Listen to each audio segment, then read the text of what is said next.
हे बघा गाईज, आपला सिद्धार्थ भाऊ यांना डायरेक्ट सुजून गेलेला आहे. दाढ अशी तर 90% फायनली काम होऊन गेलेले आहे. दोन्ही साईडचे पत्रे बस. हे गाईज, तर welcome to my new blog. Guys, आज पण तुमच्या भावाला झाली सर्दी. सकाळी सकाळी उठलो, नाक बीक पूर्ण जाम. काही खरं नाही, धन्य आहे नाही का गाईज. आता मस्त आंघोळ वगैरे केलेली आहे आपण, आणि आता आपण करणार आहे नाश्ता. आणि रात्री खूप लेट झालेले आपल्याला यायला लग्नामुळं नाही का, कारण नवरदेव नवरी वगैरे सगळे काही काढून दिले, मग आपण आलेले. आता नाश्ता करू, त्यानंतर काहीच गोळी घेऊ, आणि मग आपल्याला जायचं आपल्या गोडाऊनला. गोडाऊनला काय काम मी सांगतो नंतर. पण अगोदर नाश्ता करायचा आहे. मस्त खिचडी भात आहे, म्हणजे साधा भात होता, त्याला गरम केलेलं आहे म्हणून. सो गाईस, आता आपण आलेले गोडाऊनला. आणि गोडाऊनला आल्यानंतर विषय असा झाला नेमका, भाऊने अजून पण आपले पत्रे टाकले नाही इकडचे. आणि नितीन भाऊला नेमका आता तिकडून इकडं सामान शिफ्ट करायचं आहे, आणि आपल्याला जागा आहे सामान शिफ्ट करायला फक्त एवढीच, एवढी नाही एवढी. आता याच्यात कसं सामान शिफ्ट करावं असं झालं आहे. आता जागा एवढीशी गाईस, एवढी आणि एवढी. तुम्हाला काहीच आता सामान दाखवतो किती.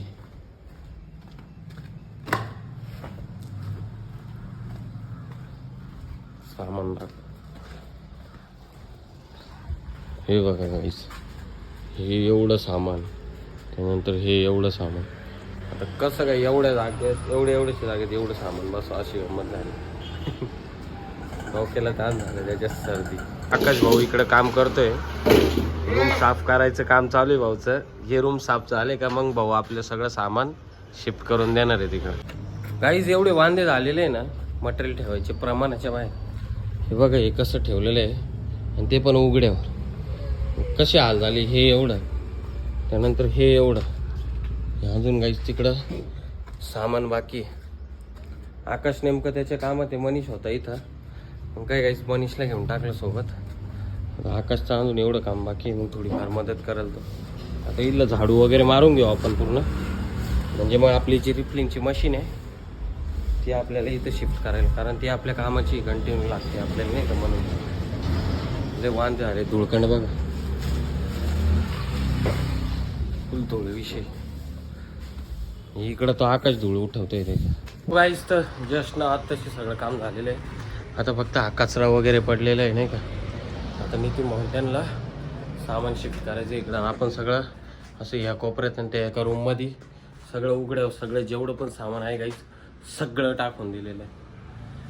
आता जातो घरी, आंघोळ करतो, कारण अवतार एकदम म्हणजे भंगार विषय होऊन गेलेला आहे तुमच्या भावाचा. पसारा किती. आता फ्रेश होऊन आपण परत चाललेलो आहे गोडाऊनला. बघू ते पत्रे लावायला आले का नाही. आले असतील चांगली गोष्ट आहे, नाही तर मग ते सिद्धार्थचं काय ते बघून येऊ नाही का.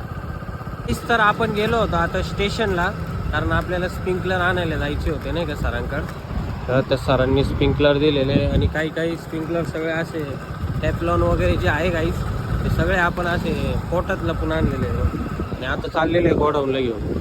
तर 90% फायनली काम होऊन गेलेले आहे. दोन्ही साईडचे पत्रे बसलेले आहे, फक्त आपल्या रूमचे राहिलेले पत्रे नाही का. आता 2 रूमचे पत्रे राहिलेले तिकडे बाकी. हे बघा, हे पण झाले, त्यानंतर ह्या रूमचं पण झालेलं आहे. खतरनाक, बरं झालं काम होऊन गेलं नाही का.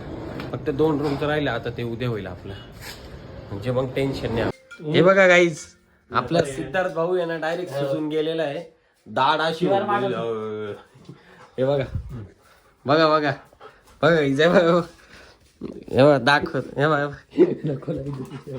दाखवत नाही का. लिओ तरी दाखवतोय. लिओ दाखव रे, दात दाखव. हे बघ, लिओ दाखवतोय, पण हा गडी दाखवत नाही. दाखव. सो गाईस, तर जस्ट ना आत्ताशी घरी आलेलो आहे आपण, आणि आता फ्रेश वगैरे झाले. आपल्या इथं चालली मस्त हळद, फुल आवाज येत असेल डीजेचं तुम्हाला. आणि सिद्धार्थ भाऊ पण आपल्याकडे आलेला आहे. तर गाईस, आता आपण चाललेलो आहे थोडंसं बाहेर. आणि आय होप की आजचा ब्लॉग तुम्हाला नक्कीच आवडला असेल. तर तुमच्या भावाच्या चॅनल सबस्क्राईब करा, व्हिडिओ लाईक करा, कमेंट करा. चला, जय महाकाल, भेटू नेक्स्ट ब्लॉगवर.